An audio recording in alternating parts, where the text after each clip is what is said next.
Story of Kleeff, the disgusting toothbrush.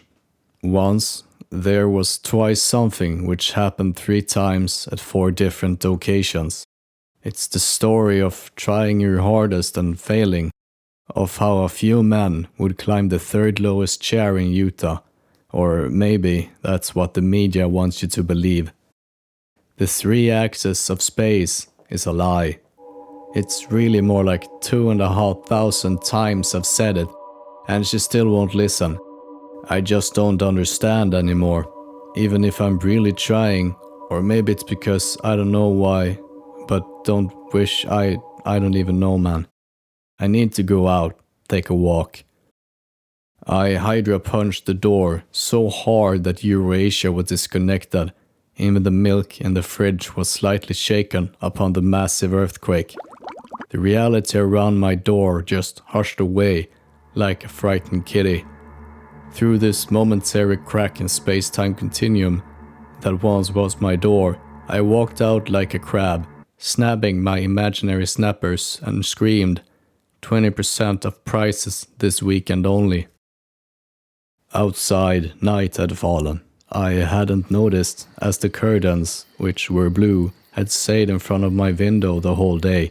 I peeked at the moon. It was so goddamn small I had to pretend it was there. I opened my eyes and realized I was walking right into an electric fence. Just as I stared away, a small smiley appeared on one of the poles.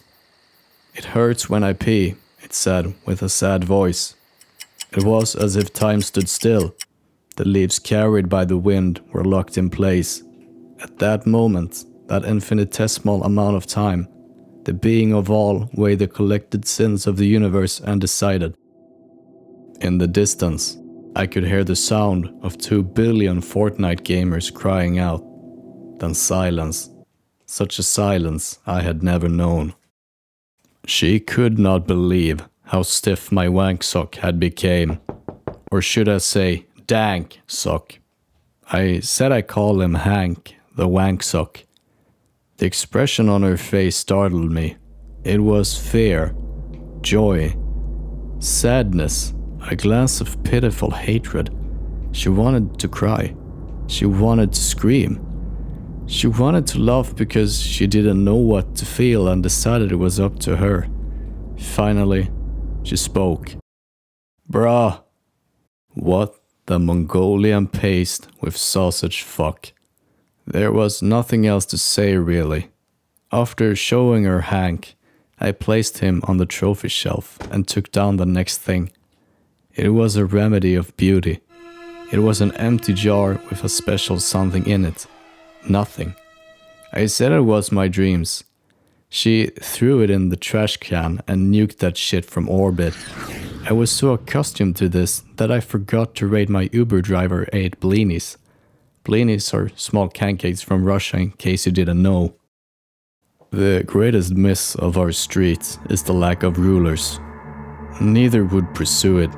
It just comes off as self-explanatory. But maybe not for the likes of you damn clay brick.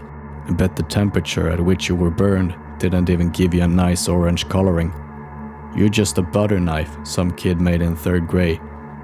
I prefer to slice broccoli as if it was the last thing humanity does. I take the newspaper from the platypus living across the bacon. I press it into intriguing memories. Mostly it's democratic ants. But you never thought that was an option. You only think about yourself, you damn bison-ass biscuits. Goldfishes in general were left out of this puzzle, however. Partly because all goldfishes are bourgeoisies. Napoleon's unwashed knitted dick cap. It was placed in holy custody. The Pope in Vatican had a new divine mission. To safeguard every teenage boy's browser history. He, however, said no thanks. Let's talk about colors. What are they? What's the deal? Why should you care? Colors are the tangential display of the fact that we do indeed live in a society. The deal is that inverse plethoras in norm dispatch prejudice and vice versa. Stupid. Can't believe you just hopped through the ceiling, bumping that ugly pickle of a face through my floor just to ask that question.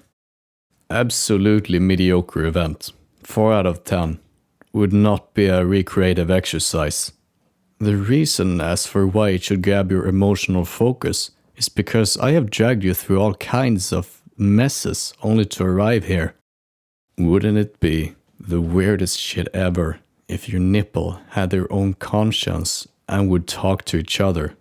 Not only talk, but joke at your cost, always right in front of you, always right beneath your nose, in a high-pitched voice as well, with a slightly annoying laughter. This is where it goes from odd to weird. Your jokes are not that bad. Sometimes it almost makes you chuckle. And you're so fucking angry and embarrassed over the fact that they can get their way with you like they do. It's getting uncomfortable. I hope you did not imagine that.